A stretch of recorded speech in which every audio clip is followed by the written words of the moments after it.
안녕하십니까. 5월 19일 목요일 오전 11시를 막 넘겼습니다.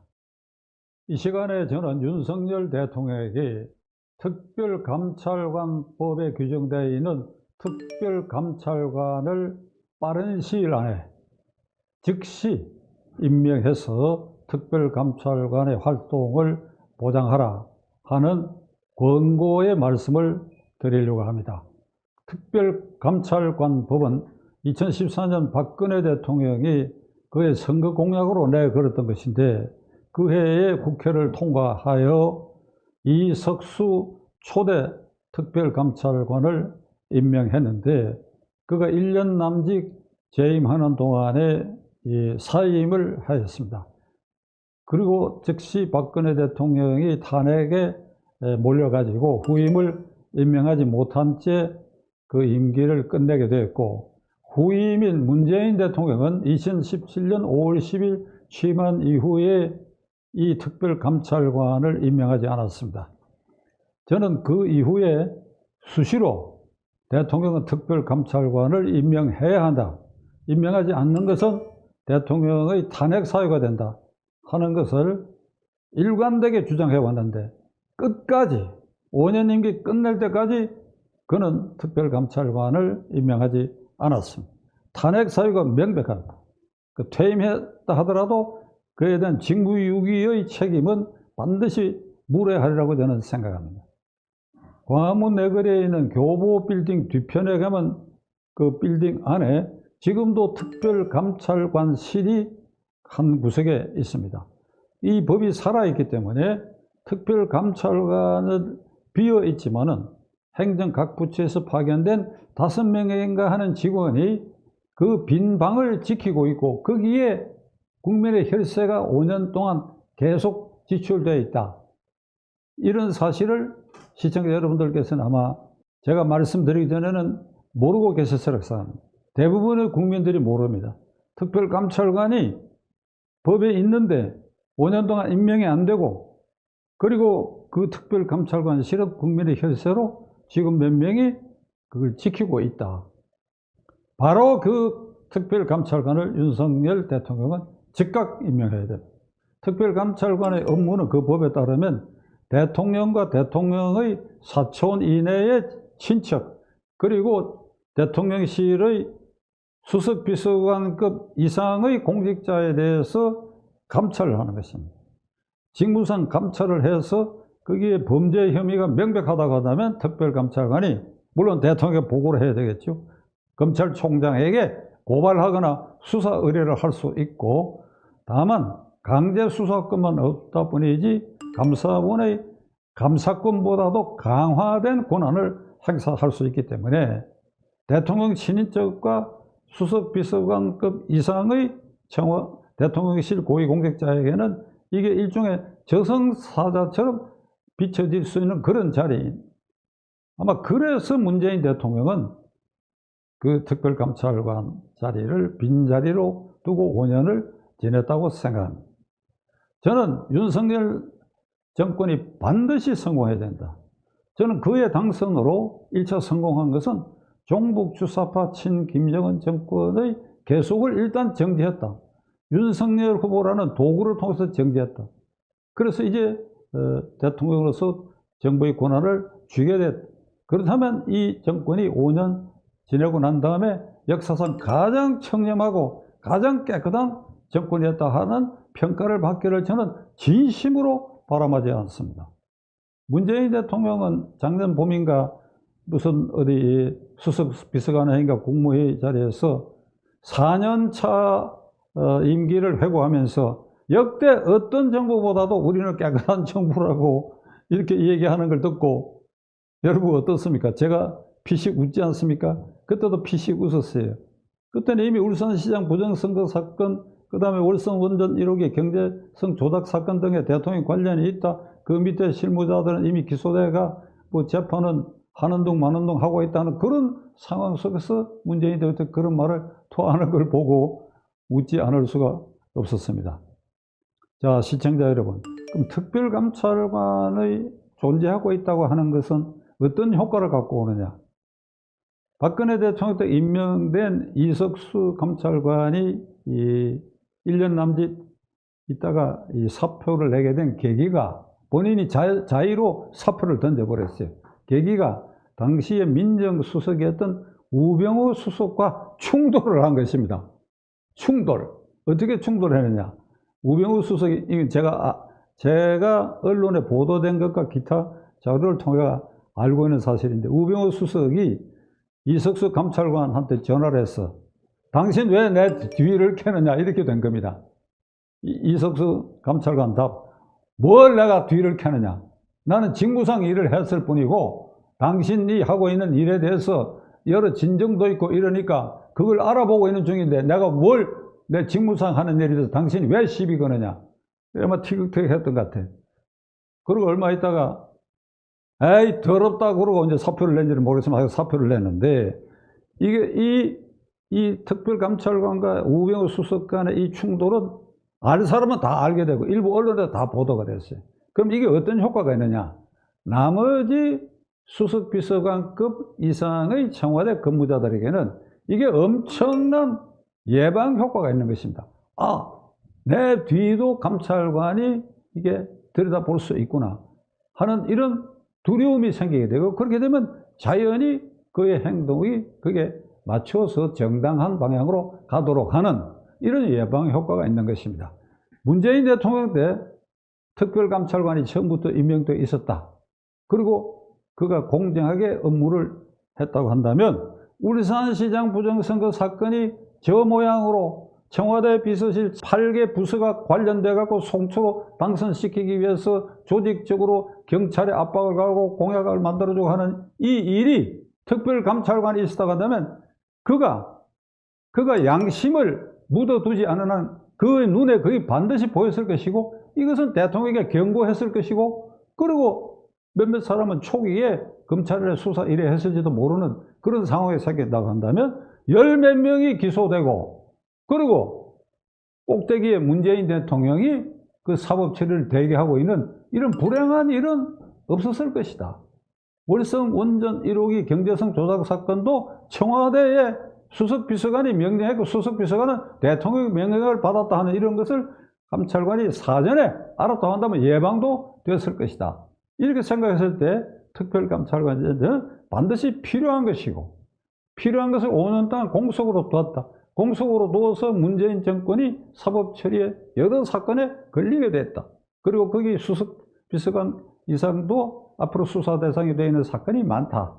이런 불행한 결과를 윤석열 대통령이 즉시 한다면, 즉시 똑바로 알아본다면 즉각 특별감찰관을 임명해서 내 정권은 출발서부터 직위추상하겠다 하는 것을 내외에 선포하고, 그래야 한동훈 법무부 장관이 바뀐 이후에 문재 정권 핵심들에 대한 적폐 수사가 당연히 수사가 진행되는 데 대한 도덕적 기반도 확보하게 될 것입니다. 문재인 대통령 청와대는 제가 한 번도 가본 일이 없습니다. 우스갯소리입니다만 저보고 오락한 일도 없고, 그래서 김영삼 대통령 때는 자주 가봤는데 그 이후에 어떤 대통령 시대에도 제가 만날 필요도 없었고 또 그 양반들이 날 부를 이유도 없고 그래 가본 일이 없는데, 문재인 대통령 들어서고 풍문에 의하면 청와대 비서실 위민관, 비서실 아마 위민관, 백성을 위하는 곳이라는 이런 뜻인 것 같은데, 거기 여러 군데에 대인춘풍이라고 하는 네자로 된 한자 이 표구가 곳곳에 걸려 있었다. 이거 뭔가 하면 민원인이나 찾아오는 사람이나 넓게는 청와대 바깥에 있는 국민들에게 부드럽게, 봄바람처럼 부드럽게 대해야 된다. 위세를 부리거나 강압적이거나 이런 태도를 취해서는 안 된다는 뜻의 대인춘풍, 요걸 걸었다고 하는데, 이게 최근담에 대인춘풍 그 넉자만 나온 게 아니라 그 앞에 넉자가 있어요. 직위추상이라는 말이 있어요. 직위추상, 모음기자, 나 자신을 지킴에 있어서 추상같이 지킨다. 추상, 가을서리처럼 어떤 부정부패도 오염되지 않고 부정청탁이나 부정한 돈은 받지 않는 직위추상하고 나는 그렇게 하고 내 자신에 대해서는 그리고 사람을 대할 때는 대인춘풍 이렇게 되어 있는데 문재인 대통령이 문재인 대통령의 이 최근담의 취지를 알았는지 몰랐는지 결과적으로 보면 직위추상은 빼고 대인춘풍만 걸어놓고 결국 직위추상하지 않아서 이제 여러 희한한 적폐 대상이 제대로 사법 처리하면 아마 드러나게 될 것입니다. 직위추상하지 않음으로써 드러난 기왕의 울산시장 부정선거 사건, 무슨 월선 원전 1호기 사건 외에도 합리적 의심이 드는 그런 청와대 고위 관직자들의 부패 사건, 뇌물 사건들. 당장은 한동훈 법무부 장관이 서울 남부지검에 있던 정권금융조사 특별조사부, 그거는 검사만 있는 게 아니고 정권감독이나 이런 데 실무 유능한 사람들 모아가지고 수사하는 곳인데 거기에 추미애 장관이 라임 옵티미스 사건에 여당 국회의원의 실세가 관련되어 있다 하는 걸 알고 그랬을 거예요. 그걸 해체해버렸어요. 그래서 그때까지 그 라임 사건에 성북구 출신 기동민 의원 돈을 얼마 받았다. 거액을 받았다. 그리고 양복표도 받았다.